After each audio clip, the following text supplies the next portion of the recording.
Estamos en la plática literaria con Fernando Diega en la determinación de la calidad de un texto poético.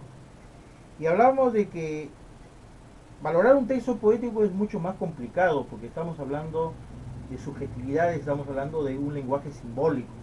Fernando, ¿qué determina para ti, porque esa es la preocupación de mucha gente, cómo es que un poema es mejor que otro poema? ¿Cómo logramos determinar eso?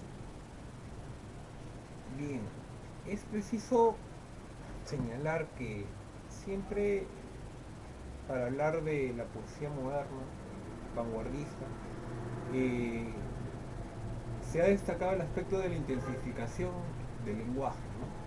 Ateniéndonos a los esquemas clásicos aristotélicos del fondo y la forma, ¿no? Esta intensificación pasa por lograr lo que se llama el equilibrio imitativo del lenguaje por la realidad, ¿no?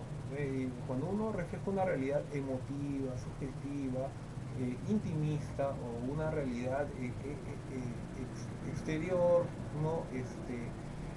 Siempre nos va a comunicar, ¿no? Una capacidad de transformarla lingüísticamente, ¿no? De tal manera de que esto suene bello. Ese es el aspecto formal, ¿no?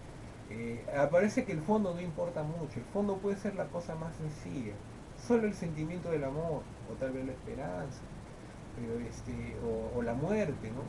Solo son palabras, pero el poeta las transforma en vivencialidad, en ficcionalidad, en hacer el como si, ¿no? En traspasar las barreras del conocimiento de la propia experiencia y de la realidad exterior, haciendo que el bello lenguaje, como decían los clásicos, el enfués, suene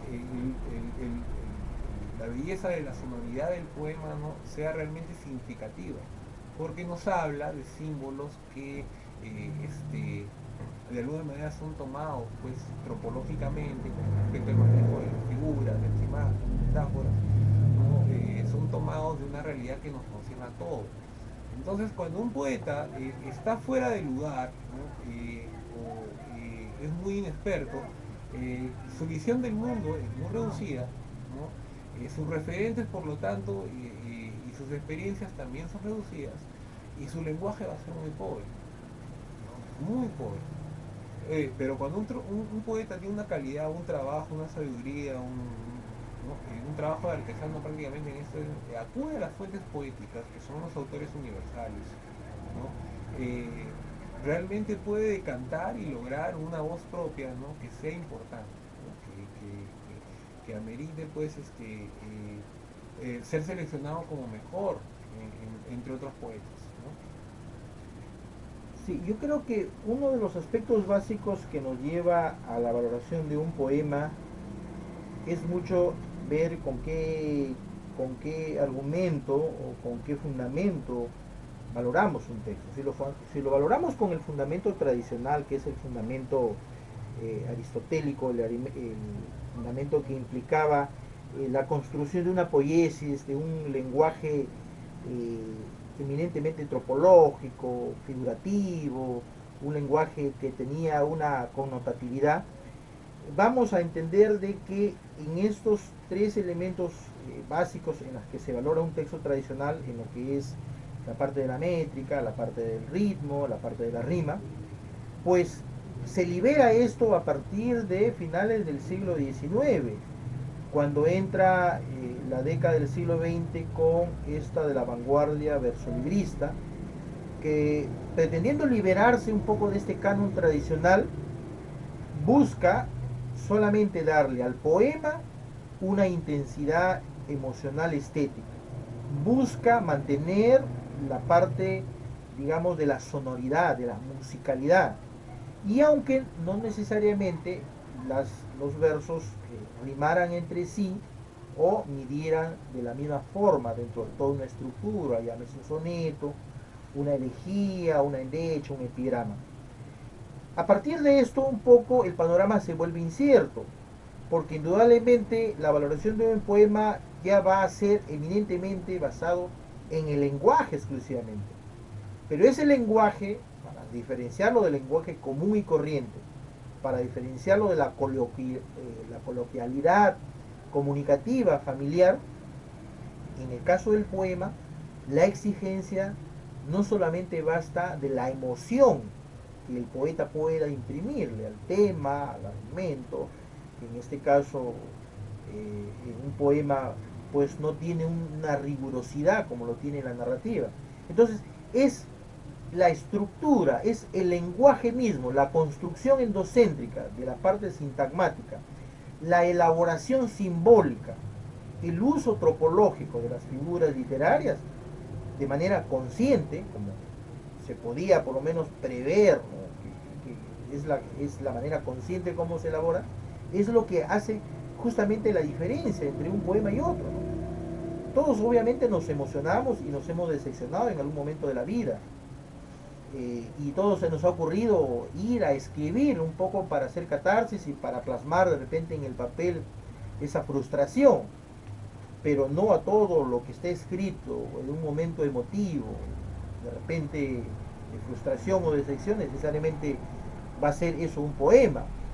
Si bien es cierto, es una expresión emotiva, pero poema es la construcción, es la elaboración rigurosa y es el trabajo elaborado de buscar que ese discurso estético tenga, digamos, en el lector o en el oyente, tenga una finalidad, ¿no es cierto?, de hacerlo de alguna manera delirar, de hacerle sentir que no es el lenguaje cotidiano el que escuchamos, que no es el lenguaje de la calle, el lenguaje de la familia, el lenguaje de los amigos, el que utilizamos, sino es un lenguaje más elaborado, una construcción más elaborada. Y justamente ahí está la diferencia.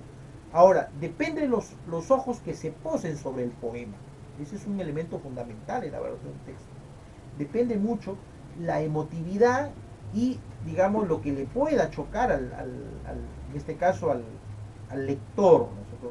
La empatía que pueda sentir con el poema. Eso es por un lado. Por otro lado, tiene que ver mucho también con lo que es la lectura, con lo que son las preferencias temáticas, las emocionales, cosa que le llega al lector. Y fundamentalmente creo que es el verlo con ojo crítico, con ojo de valoración a través, digamos, del manejo consciente de lo tropológico. Y creo que esto es muy corriente ahora, ¿no? Que todo el mundo tenga su cuaderno de notas y empiece a escribir, pero finalmente no necesariamente ese producto emotivo, que puede ser de felicidad o que puede ser de tristeza, ¿no? Necesariamente se convierte en... Bueno, todos los chicos que están en primaria, en secundaria, tienen esa facilidad de escribir, de dejar en su cuaderno, digamos, de su diario, ¿no?, de apuntes. Pero creo que fundamentalmente es la diferenciación del manejo del lenguaje, digamos, tropológico, lo que hace la diferencia. Fernando, ¿qué criterios tú adicionales a los que un poco estamos platicando crees tú que deben incorporarse en esta valoración también para los docentes en el caso del manejo de, digamos, la valoración de un texto poético? Bueno, tú hablabas del aspecto tropológico, ¿no? Metáforas, metáforas hay en el lenguaje de la calle también, ¿no? Símbolos hay en el lenguaje de la calle, en el lenguaje coloquial. Pero ¿qué pasa con la metáfora del poeta?